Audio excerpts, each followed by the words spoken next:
வணக்கம். வேர்ல்ட் இன்று செய்திகளிற்காக நான் ஹரிணி. முதலில் தலைப்புச் செய்திகள். அமெரிக்காவின் உயரதிகாரிகளின் வருகையை கண்டிக்கும் கிரீன்லாந்து.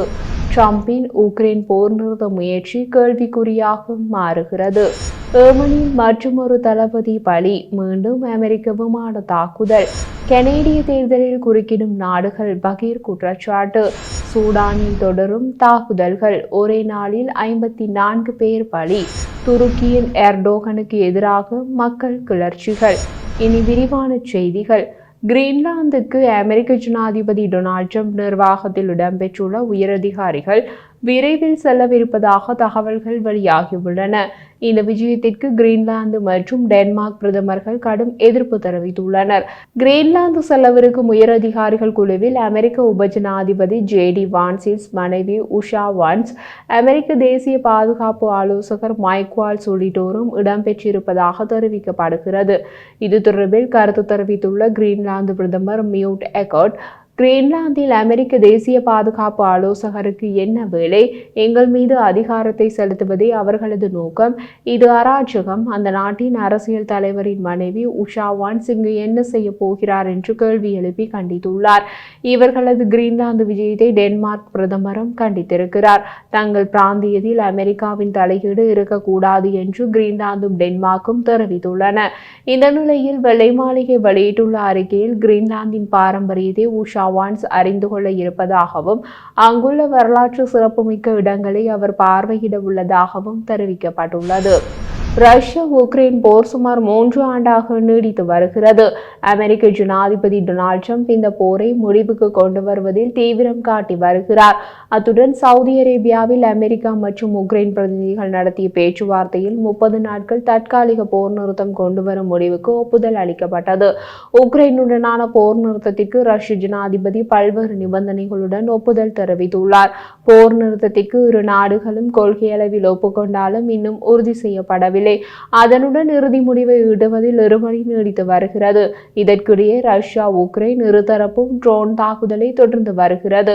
இந்த நிலையில் சவுதி அரேபியாவின் ரியாத்தில் வைத்து ரஷ்யா மற்றும் அமெரிக்க பிரதிநிதிகள் நேற்று பேச்சுவார்த்தை நடத்தியுள்ளனர்.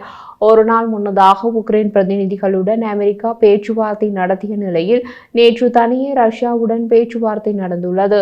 மின்சக்தி மற்றும் உட்கட்டமைப்புகள் மீதான தாக்குதலை முழுமையாக நிறுத்த அமெரிக்கா வலியுறுத்தியுள்ளது. அத்துடன் உக்ரைன் ஜனாதிபதி புகையிரதங்கள் மற்றும் துறைமுகங்கள் பாதுகாக்கப்பட வேண்டும் எனவும் வலியுறுத்தியுள்ளார். இரு நாடுகளும் தற்போது மின்சக்தி உள்ளிட்ட உட்கட்டுமானங்களை குறிவைத்து ஒன்றையொன்று தாக்கி வருகிறது. அதனுடன் போர் நிறுத்த ஒப்பந்தம் தற்போதைக்கு சாத்தியமற்ற ஒன்றாகவே இருப்பதாக அரசியல் விமர்சகர்கள் தெரிவிக்கின்றனர். ஏமன் நாட்டில் ஹவுதிய கிழக்குகள் மீதான மற்றொரு அமெரிக்க விமான தாக்குதல் நடந்துள்ளது. ட்ரம்பின் தேசிய பாதுகாப்பு ஆலோசகர் மைக் வால்ஸ் கருத்து தெரிவித்த போது, இன்றைய தாக்குதல் தலைமை ஹவுதிகளின் ஏவுகணை ஏவல் படைப்பிரிவின் முக்கிய தளபதி கொல்லப்பட்டார் என்று கூறிய போதிலும் இதுவரை அது தாக்குதல் நடத்தப்பட்ட தளங்கள் பற்றிய எந்த விவரத்தையும் அமெரிக்கா வழங்கவில்லை. ஹவுதி இயக்கத்தினர் ஏமன் நாட்டின் ஹவுதி படையினரின் தளங்களை குறிவைத்து அமெரிக்க இராணுவத்தினர் நேற்று செவ்வாய்க்கிழமை நடத்திய வான்வழி தாக்குதலில் பலர் படுகாயமடைந்துள்ளதாக தெரிவித்துள்ளனர். ஈரானின் ஆதரவு பெற்ற ஹவுதி படையினர் காசா மீதான போரை முடிவுக்கு கொண்டுவர இஸ்ரேல் நாட்டின் மீது தாக்குதல் நடத்தியும் அவர்களது கப்பல்களை முடக்கியும் வருகின்றனர். இதனால் ஏமன் மீதான அமெரிக்காவின் வான்வழி தாக்குதலானது 10வது நாளை எட்டியுள்ளது. அத்துடன் ஏமனில் எந்தெந்த பகுதிகளின் மீது இந்த தாக்குதல்கள் நடத்தப்பட்டது என்பது குறித்த தகவல்கள் வெளியிடப்படாத சூழலில் இந்த தாக்குதல்களின் மூலம் ஹவுதி கிளர்ச்சியாளர்களின் தலைமையகத்தை தகர்த்துள்ளது என்று அமெரிக்க அதிகாரிகள் கூறுகின்றனர்.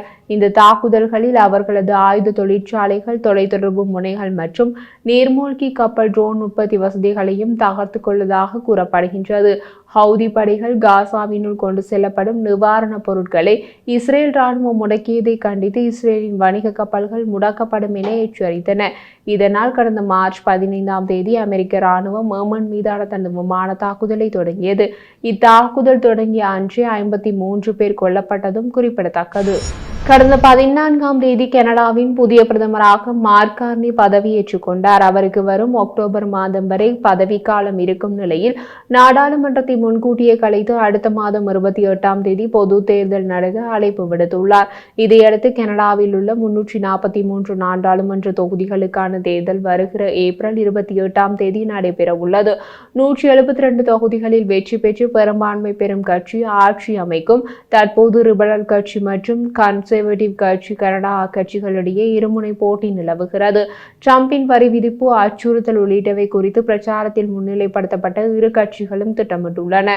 இந்த நிலையில் கனடாவில் நடைபெறவுள்ள பொது தேர்தலில் சீனா, இந்தியா, ரஷ்யா, பாகிஸ்தான் ஆகிய நாடுகள் தலையிட முயற்சிக்கக்கூடும் என அந்த நாட்டின் உளவுத்துறை எச்சரித்துள்ளது.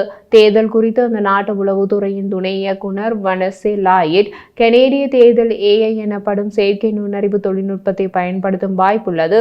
இந்தியா தனது அரசியல் செல்வாக்கை மேலும் வலுப்படுத்த கனேடிய தேர்தலில் தலையிடுவதற்கான நோக்கையும் திறனையும் கொண்டுள்ளதை நாங்கள் கண்டறிந்துள்ளோம். அதனோடு கனேடிய தேர்தலில் செயற்கை நுண்ணறிவு கருவிகளை பயன்படுத்த சீன அரசாங்கம் திட்டமிட்டுள்ளது. கனடாவில் உள்ள சீன இன, கலாச்சாரம் மற்றும் மத சமூகங்களை குறிவைத்து அவர்களுக்கு உடன்படுபவர்களுக்கு ஆதரவான கதைகளை சமூக ஊடகங்கள் மூலம் சீனா பரப்பும் என்று எதிர்பார்க்கப்படுகிறது. அதேபோல் ரஷ்யாவும் பாகிஸ்தானும் கனேடிய தேர்தலில் தலையிட வாய்ப்புள்ளது. கடந்த தேர்தலில் இந்தியா, சீனா தலையிட முயற்சித்தது. ஆனால் எவ்வித பாதிப்பும் ஏற்படவில்லை என அவர் தெரிவித்துள்ளார். கடந்த கனேடிய தேர்தலில் தலையிட்டதாக இருந்த குற்றச்சாட்டை ஏற்கனவே இந்தியாவும் சீனாவும் மறுத்துள்ளது. புதிய குற்றச்சாட்டுகள் தொடர்பாக இரு நாடுகளும் இதுவரை எந்த கருத்தும் தெரிவிக்கவில்லை. காலிஸ்தான் இயக்கத்தை சேர்ந்த ஹர்தீப் சிங் நிஜாரின் கொலை வழக்கில் இந்தியாவுக்கு தொடர்பு இருப்பதாக கனடாவின் முன்னாள் பிரதமர் ஜஸ்டின் ட்ரூடோ கடந்த 2023 எழுப்பிய குற்றச்சாட்டுக்கு பிறகு இரு நாட்டின் உறவில் விரிசல் ஏற்பட்டது குறிப்பிடத்தக்கது. சூடானில் உள்ள மனிதாபிமான உதவி இயக்கங்கள் நேற்று செவ்வாய்க்கிழமை சூடானின் மேற்கு பிராந்தியத்தில் உள்ள உள்ளூர் சந்தையில் ராணுவ விமான தாக்குதலில் குறைந்தது 54 பேர் கொல்லப்பட்டதாக தெரிவித்தன. டெரோ கிராமத்தில் நடந்த தாக்குதல் ஒரு பெரிய தீயை ஏற்படுத்தியது என்று டார்பூரில் இடம்பெயர்ந்த மக்களுக்கு உதவும் உள்ளூர் குழுவான ஜெனரல் ஒருங்கிணைப்பின் செய்தி தொடர்பாளர் அடம் ரொஜால் கூறினார். சூடான் ராணுவத்தின் செய்தி தொடர்பாளர் ஜெனரல் நபில் அப்துல்லா பொதுமக்கள் குறிவைக்கப்படவில்லை என்றும் குற்றச்சாட்டுகள் தவறானவை என்றும் தெரிவித்தார். விரோதமான இலக்குகளை சமாளிக்க நமது படைகள் அரசியலமைப்பு மற்றும் சட்டப்பூர்வ உரிமையை பயன்படுத்தும் போதெல்லாம் குற்றச்சாட்டுகள் எழுப்பப்படுகின்றன என்றும் கூறினார். வடக்கு டார்பூர் மாகாணத்தின் தலைநகரான ஹெல்ஃபஷாருக்கு வடக்கே 80 கிலோமீட்டர் தொலைவில் அமைந்துள்ள டோரோவில் உள்ள வார சந்தையின் பெரும்பகுதியை தாக்குதல் தரைமட்டமாக்கியுள்ளது. டார்பூர் மோதலில் பாதிக்கப்பட்டவர்களுக்கு ஆதரவை வழங்கும் ஒரு உள்ளூர் குழு தரையில் எரிந்த கட்டமைப்புகள் மற்றும் கருகிய உடல்களை காட்டும் கிராபிக் காணொலி காட்சிகளை பகிர்ந்துள்ளது. ரொஜால் வழங்கிய உயிரிழப்பு பட்டியலின்படி இறந்தவர்களில் பாதிக்கும் மேற்பட்டவர்கள் பெண்கள். குறைந்தது 23 பேர் காயமடைந்தனர் மற்றும் 7 பேர் காணவில்லை என்று பட்டியல் காட்டுகிறது. தாக்குதல் மனிதகுலத்திற்கு எதிரான குற்றம் என்னும் அனைத்து சர்வதேச மற்றும் மனிதாபிமான சட்டங்கள் மற்றும் மரபுகளை தெளிவாக மீறுவதாகவும் ரொஜால் கூறினார். எல்பஷார் நகரம் சுடானிய இராணுவத்தின் கட்டுப்பாட்டில் உள்ளது. அதே நேரத்தில் சக்தி வாய்ந்த போட்டி துணை இராணுவ குழுவான விரைவு ஆதரவு படை அல்லது RSF-இன் தினசரி தாக்குதல்களை அங்கு நடக்கின்றன. நேற்று செவ்வாய்க்கிழமை தாக்குதல் என்பது ஏப்ரல் 20, 2023ஆம் ஆண்டு தொடங்கிய போரின் சமீபகால கொடிய தாக்குதலாகும். அப்போது இராணுவத்திற்கும் RSF-க்கும் இடையிலான பதட்டங்கள் நாடு முழுவதும் வெளிப்படையான போராக வெடித்தன. போர் தலைநகரங்களையும் நாடு முழுவதும் உள்ள பிற நகர்ப்புற நகரங்களையும் சிதைத்தது. இது 28,000க்கும் அதிகமான மக்களை கொன்றது. மில்லியன் கணக்கானவர்கள் தங்கள் வீடுகளை விட்டு வெளியேற வேண்டிய கட்டாயத்தை ஏற்படுத்தியது. மேலும் சில குடும்பங்கள் புல் சாப்பிடும் அவநம்பிக்கையான முயற்சியில் இறங்கி நாட்டின் சில பகுதிகளை பஞ்சம் ஆக்கிரமித்துள்ளது மற்றும் மதிப்பீடுகள் மிக அதிகமான இறப்பு எண்ணிக்கையை கூறுகின்றன. இராணுவம் சமீப கால மாதங்களில் தலைநகர் கார்ட்டூம் மற்றும் நாட்டின் பிற இடங்களில் RSF-க்கு எதிராக நிலையான கள முன்னேற்றங்களை செய்துள்ளது. துருக்கியின் பிரதான எதிர்க்கட்சியின் தலைவர் சிறையில் அடைக்கப்பட்டிருந்த இஸ்தான்புல் நகர மேயர் எக்ரோம் இமாமோகுலை விடுதலை செய்ய கோரி 6 இரவுகள் கடந்த மாபெரும் போராட்டங்களுக்கு பின்னர் நேற்று செவ்வாய்க்கிழமை அவரை சந்தித்தார்.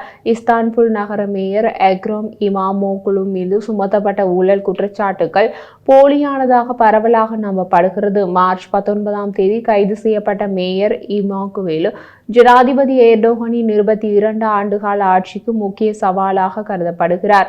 அவரது கைது அரசியல் நோக்கத்துடன் பரவலாக பார்க்கப்பட்டு நாடு முழுவதும் ஆர்ப்பாட்டங்களை தூண்டியது, சில இடங்களில் வன்முறையாக மாறியது. துருக்கியின் நீதித்துறை சுதந்திரமானது மற்றும் அரசியல் செல்வாக்கு இல்லாதது என்று அரசாங்கம் வலியுறுத்துகிறது.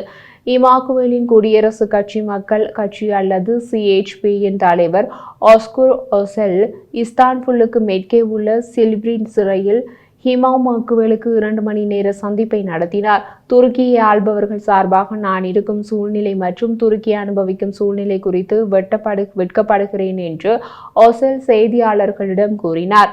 இமாமுக்குழு மற்றும் சிறையில் அடைக்கப்பட்டுள்ள 2 CHP மாவட்ட மேயர்களையும் அவர் 3 சிங்கங்கள் என அவர் விவரித்தார்.